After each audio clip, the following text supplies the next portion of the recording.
Oi amores, tudo bem? Espero que estejam todos bem.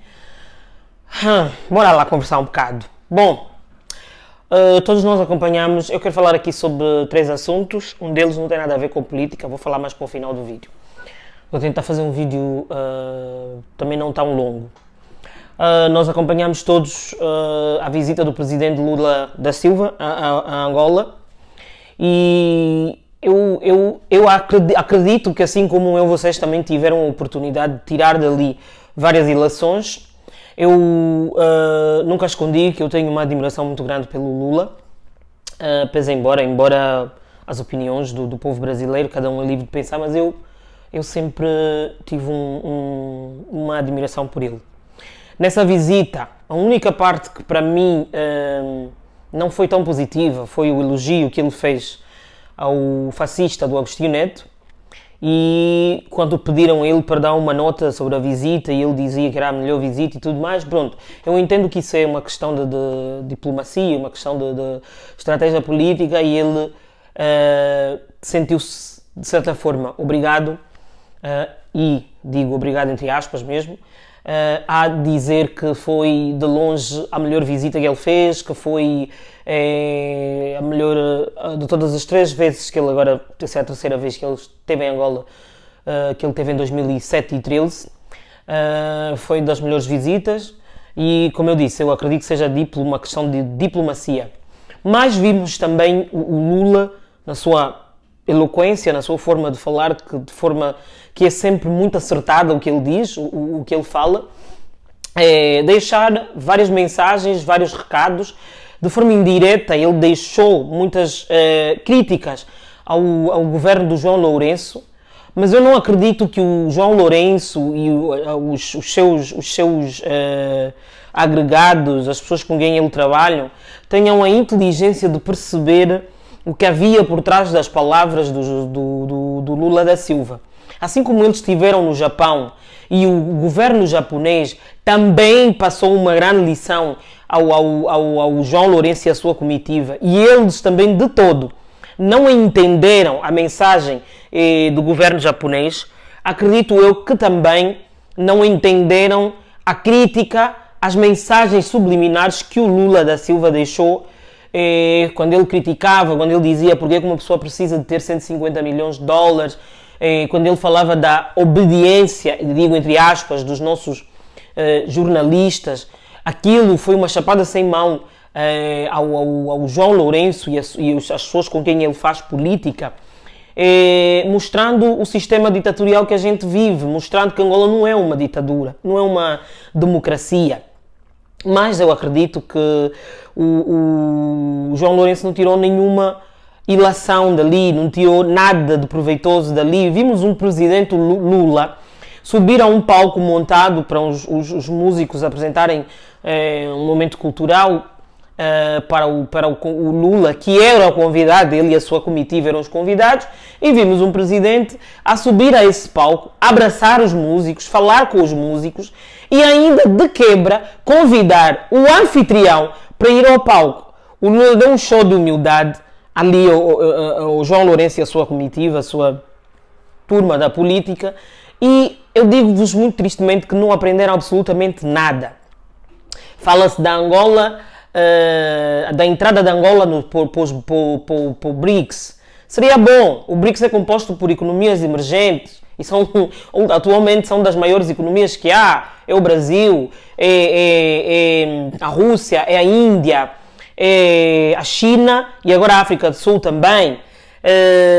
Naturalmente que a África do Sul não tem o desenvolvimento que têm esses países, mas está no caminho certo. E se daqui a mais alguns anos o BRICS de facto concretizar esse desejo de uma moeda para esse bloco, nós vamos ter uma grande guerra económica aí, porque isso vai fazer com que o dólar enfraqueça muito, mas isso nós vamos falar num outro vídeo. Mas o que eu queria dizer aqui com relação à entrada de Angola para o BRICS é que eu não entendo e não vejo sentido da Angola entrar para o BRICS, porque primeiro que nós não temos, eu nem considero que Angola tenha uma economia.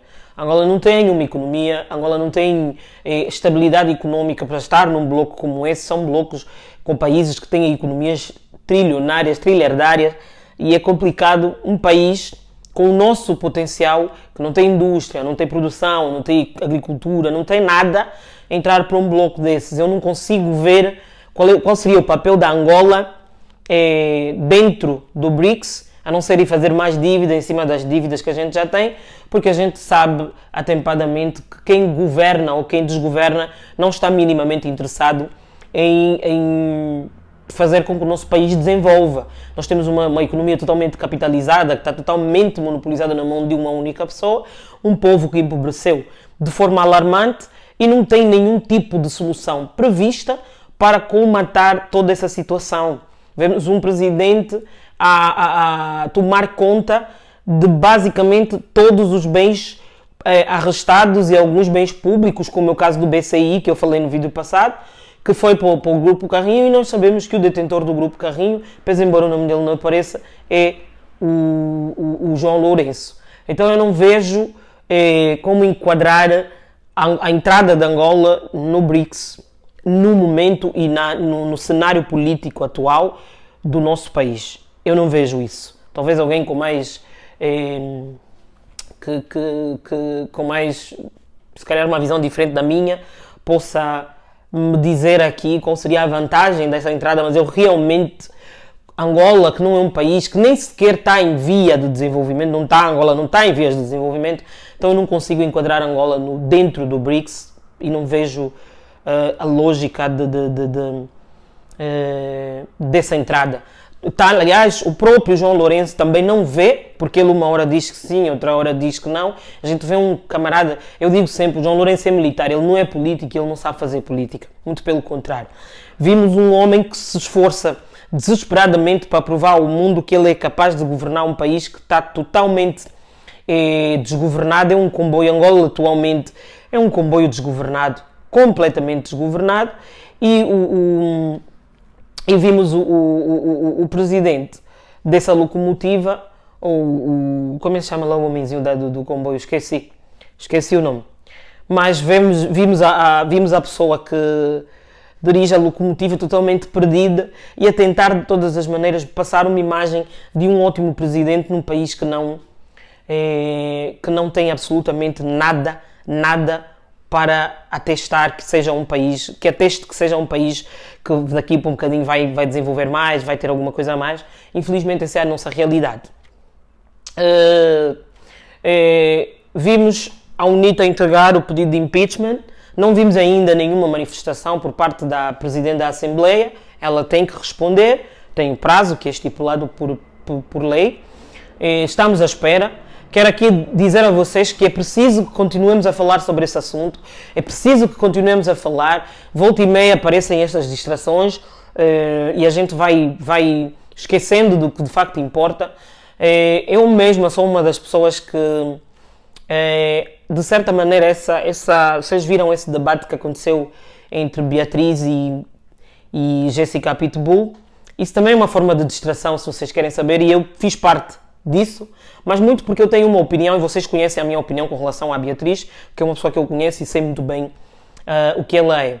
Eu quero só deixar aqui um reparo sobre esse assunto e voltamos ao que interessa.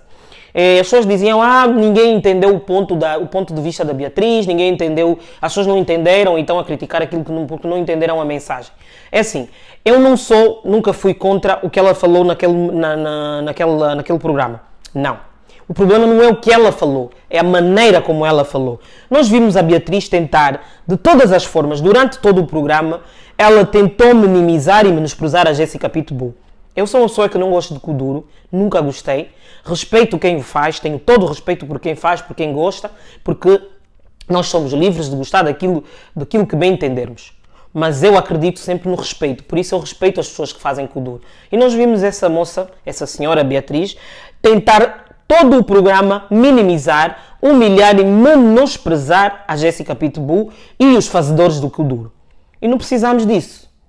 Não precisamos. Ainda até ainda até que estejamos que ela estivesse a tentar passar uma mensagem dizendo que, de facto, em Angola não se vive da fama, não se vive da fama entre aspas, não se vive da fama entre aspas. E ela comparar o mercado angolano com o mercado americano, totalmente descabida essa comparação. Nós temos os Estados Unidos é um país que tem mais de 300 e poucos milhões de habitantes, a Angola tem 32 milhões de habitantes e o mercado musical é completamente diferente. Então, essa comparação entre um e outro para mim é descabida. Hoje por hoje os músicos quase não vendem mais discos, hoje quase ninguém mais compra discos, e dizer que o povo não vai comprar disco porque quem usa, que a cantora que vende o disco usa uma roupa de uma marca, de uma Louis Vuitton falsa, de uma isso, de uma aquilo, pelo amor de Deus.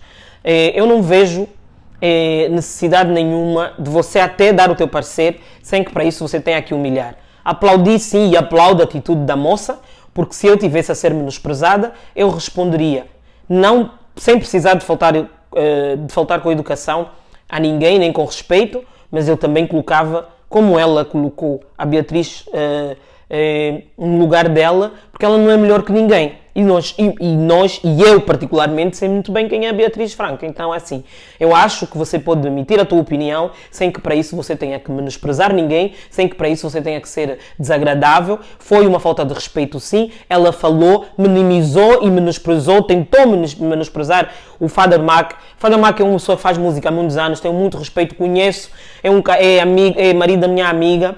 Um casal que eu tenho muito carinho, tenho muito respeito e conheço, que todas as vezes que eu estive na casa deles me receberam super bem. E nós vimos uma Beatriz tentar humilhar num homem desses, pelo amor de Deus. Tem que ter o máximo respeito. Father Mac faz música há mais de 20 e poucos anos.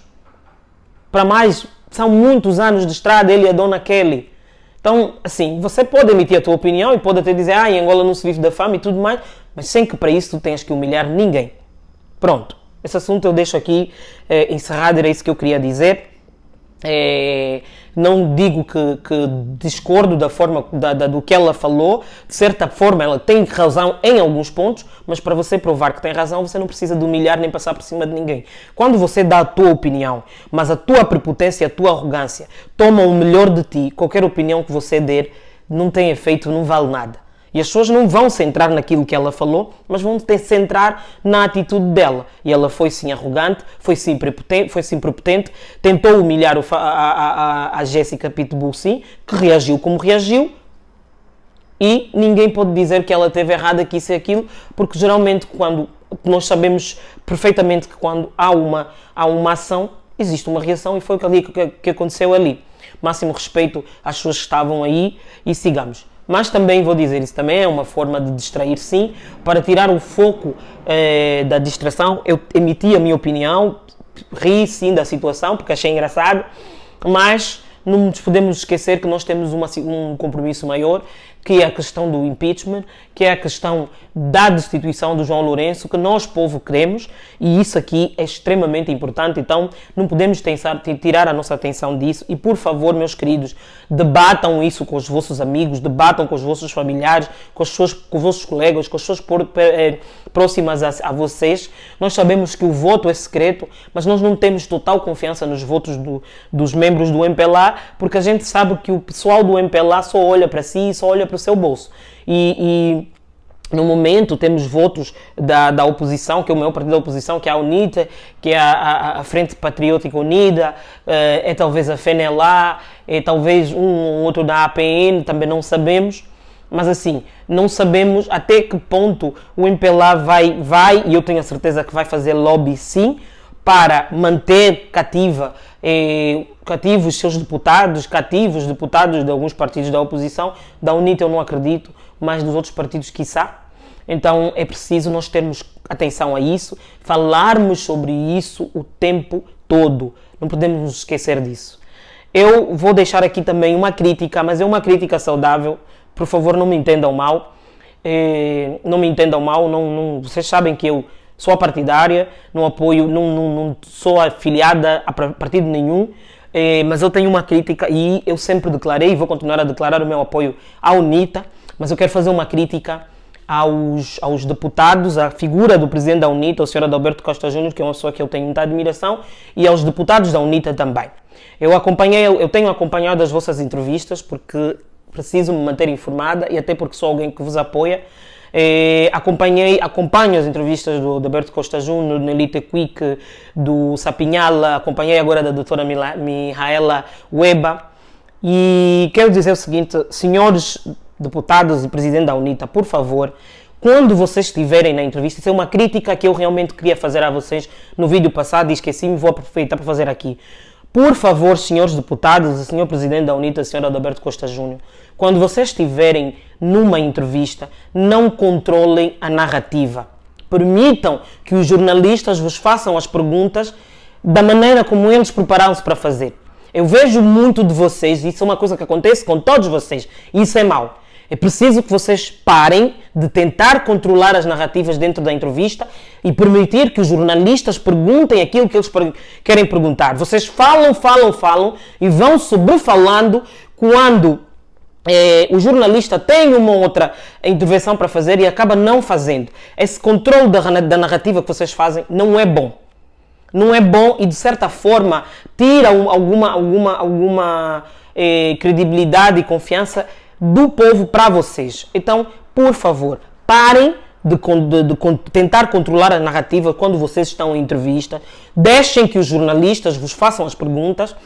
Vocês estão preparados para perguntar, porque não tem ninguém no nosso país, não tem partido nenhum, deputado nenhum, presidente nenhum, de partido algum, que está tão bem preparado para corresponder às perguntas que os jornalistas fazem, para estar num debate como vocês da UNITA estão. Vocês têm uma escola. Vocês tiveram a escola do Savimbi, a escola do Samacuva e hoje vocês têm a escola do Adalberto Costa Júnior. Então, por favor, vocês tenham esse preparo, vocês tenham essa capacidade. Eu peço a vocês, senhor Adalberto Costa Júnior, por favor, senhor presidente, meu presidente que eu escolhi, que eu e muitos angolanos escolhemos, por favor, os deputados, Nelito Cuico, nosso futuro governador de Luanda, por favor, parem de controlar durante a narrativa, durante as entrevistas que vos são feitas e permitam que os jornalistas, de facto, façam as perguntas que precisam de ser feitas e vocês respondam às perguntas que eles precisam de ser feitas. Não falem corrido, isso não é bom. Não é bom porque dá a impressão que vocês estão a fugir, estão a tentar contornar a situação e não é disso que a gente precisa, porque a gente já vê isso com o MPLA. Então, isso é uma crítica que eu quero fazer a vocês. Eu espero que não me levem a mal, mas isso é um reparo que eu realmente precisava de fazer aqui, porque nós somos as pessoas que viemos aqui, demos a cara, falamos que estamos com vocês e estamos com vocês, mas precisamos de ter o poder de realmente ter as nossas perguntas, as nossas inquietações respondidas na hora em que a gente pergunta, sem que para isso vocês tenham que estar a tomar contornos e tudo mais, tá? Meus amores, por favor, não me entendam mal, isso é só uma crítica construtiva, um apelo que eu faço para que essa situação não vá tomar outros contornos. Vamos continuar a falar da destituição do João Lourenço, não podemos parar de falar porque o caminho é longo, tem um prazo, temos uma votação aí às portas, mas a gente precisa também de estar dentro de todo esse assunto, de toda essa situação, continuar a falar, manifestem mesmo a vossa vontade nas redes sociais, não tenham medo. As redes sociais estão aí para isso e não podemos continuar a nos sentir acuados. Senhores jornalistas, o que o presidente Lula falou da vossa obediência é para vos abrir os olhos, é para vos abrir a mente e perceber que vocês continuam reféns desse governo. Aquilo foi uma chapada sem mão que ele deu tanto na cara do João Lourenço como na cara de vocês jornalistas. Porque vocês não falam. O único que falou ali alguma coisa mais ou menos foi o Laureano. Foi ele que falou uma outra coisa, o outro foi perguntar umas coisas. Vocês precisam acordar. O povo precisa de uma imprensa séria. Então, por favor, prestem atenção ao recado que o Lula deixou e mudem a vossa forma de fazer jornalismo no país, independente de partidos políticos. Está na hora de nós mudarmos isso. Tá bom? Bom, eu não queria fazer um vídeo tão longo, acabei de fazer um vídeo de quase 20 minutos, mas é isso, meus amores. Um beijo no coração de vocês. Continuem a falar de destituição porque o processo não parou. A luta só está no começo, tá? Beijo, amores. Fiquem bem.